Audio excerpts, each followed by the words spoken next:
Hey guys. सो इस playlist से हम बात करने वाले हैं जेटपैक कंपोज के बारे में। तो एज यू नो कि जेटपैक कंपोज काफी ज्यादा ट्रेंडिंग टॉपिक है आजकल।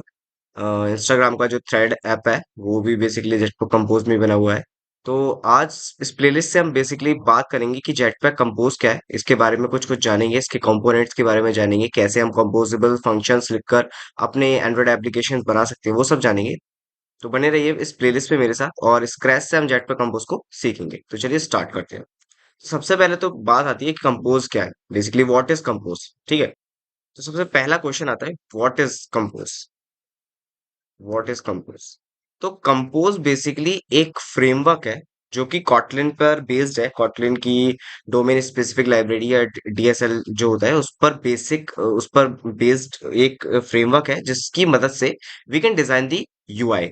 ठीक है। और not only UI, we can make the complete Android application based on this Jetpack Compose framework.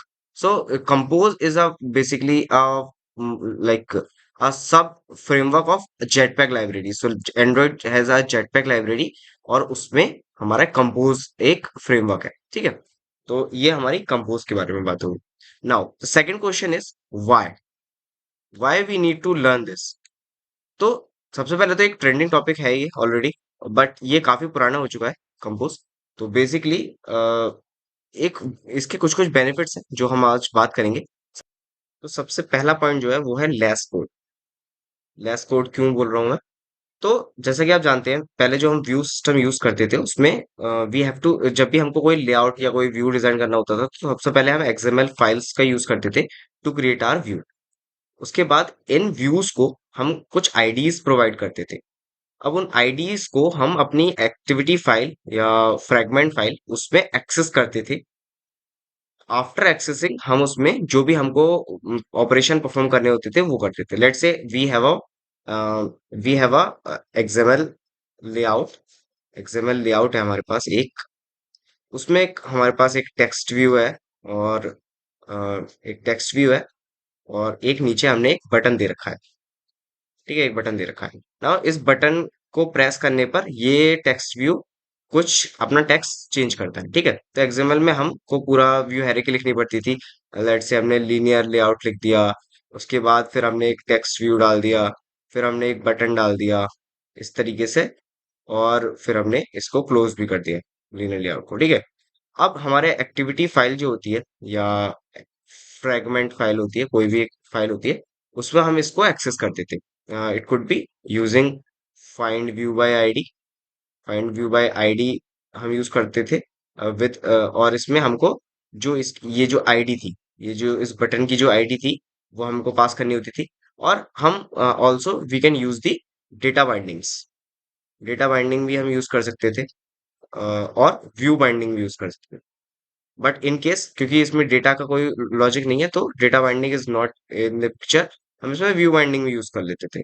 और व्यू बाइंडिंग हम एक्सेस कर कर वी कैन डायरेक्टली उस बाइंडिंग से इस पर्टिकुलर आईडी को एक्सेस करते थे। बट एट द लास्ट हमको उस बटन को एक्सेस करना पड़ता था अपनी अपनी एक्टिविटी या फ्रेगमेंट फाइल में।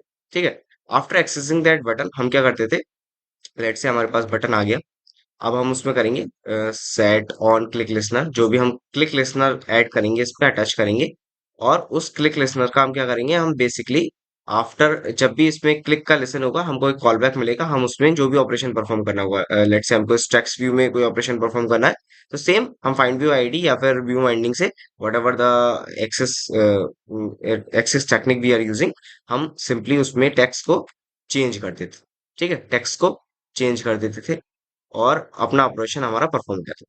नाउ अब हमारा इशू क्या था इसमें? इशू हमारा क्या हुआ, एक तो हमको एक्सएमएल फाइल में अपने चेंजेस करने पड़े। लेट्स से हमको व्यू में कोई भी चेंज करना है एक्सएमएल फाइल में करना पड़े। अब हमको कोई भी उसमें चेंज करना है तो हमको उस अपनी एक्टिविटी फाइल या फ्रेगमेंट फाइल, बेसिकली मैं इसको बोल देता हूँ view view file. View file, ठीक है। तो इसमें हमको इसको चेंज करना पड़ता था। नाउ अब जेटपैक कंपोज में क्या आ गया, जेटपैक कंपोज में we have to right a composable. Composable क्या होते हैं इसके ऊपर हम बात करेंगे डिटेल में आगे चलकर।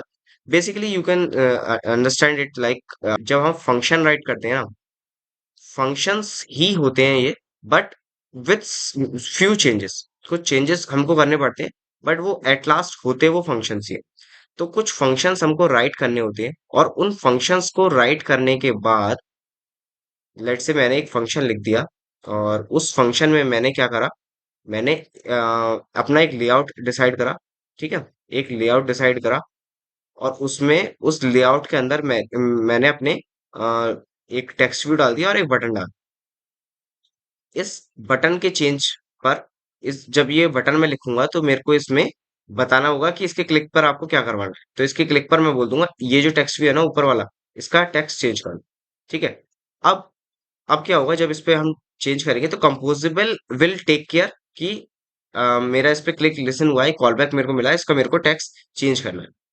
और बट एक्सएमएल फाइल में हम क्या करना पड़ रहा था हमको, we manually have to write की on click of this button, on click of this button you have to change the text of this। तो बेसिकली इधर हम क्या कर रहे थे, इधर हमको बताना पड़ रहा था कि what we want to do, but in composable we have a declarative way कि आप जब ये क्लिक होगा तो ये टेक्स्ट का कलर चेंज हो जाएगा, टेक्स्ट का वो चेंज हो जाएगा। ठीक है। तो ये इंटरनली कंपोज, जो कंपोज होता है, कंपोज फ्रेमवर्क, वो इंटरनली ही इस चीज को बेसिकली हैंडल करता है। ठीक है। Now the third point is easy to learn. मतलब लेट से कोई एक नया बंदा आया है, उसको एंड्रॉइड सीखनी है। नाउ पहले क्या होता था, उसको एक एक्सएमएल सीखनी पड़ती थी। मतलब एज सच बहुत टफ नहीं होती एक्सएमएल, बट फिर भी सीखनी पड़ती थी। और उसको क्या करना पड़ता था, जावा या फिर कॉटलिन, इन दोनों में से कोई एक लैंग्वेज भी सीखनी पड़ती थी। ठीक है, कॉटलिन, इन दोनों में से कोई एक लैंग्वेज भी सीखनी पड़ती थी। बट कंपोजिबल में क्या है, कंपोजिबल में अगर आपको कॉटलिन आती है तो सिर्फ कॉटलिन की मदद से ही you can write whole UI structure, whole UI hierarchy, और उन यूआई पर जो एक्शंस परफॉर्म होनी है, जो भी स्टेट चेंज होनी है, वो सब क्या होनी है, all thing will be in Kotlin. ठीक है, तो एक लैंग्वेज आपको सीखनी पड़ेगी और आपका सिंपली काम हो जाएगा। तो that was all mostly about a brief of jetpack compose की जेटपैक कंपोज बेसिकली आपको क्यों सीखना है, क्या है ये एक्चुअली में, और इसका क्या हमारे पास एनहेंसमेंट होता है, मतलब क्या इम्प्रूवमेंट हमको मिला कि एक्सएमएल जो हमारा व्यू सिस्टम था उससे हम हटकर जेटपैक कंपोज में जाए। तो सिंपली हम जैसे कॉटलिन का कोड लिखते हैं, उसी तरह से हम डिक्लेरेटिव वे में अपना कंपोजिबल्स लिखते चले जाएंगे, और वो हमारा पूरी एंड्रॉइड ऐप को डेवलप कर। तो that was all about it. In the next video हम एंड्रॉइड स्टूडियो के ऊपर जाएंगे और सेटअप करेंगे अपना कंपोजिबल पहला प्रोजेक्ट, और सिंपली स्टार्ट करेंगे अपनी कंपोजिबल। तो अगर आपको ये वीडियो अच्छी लगी तो इसे लाइक कीजिए, अपने दोस्तों के साथ शेयर कीजिए, कमेंट में मुझे बताइए अगर आपको इसमें कोई दिक्कत हो, मैं इसको सॉल्व करने की पूरी कोशिश करूंगा। तो मिलते हैं आपसे अगली वीडियो, तब तक के लिए good।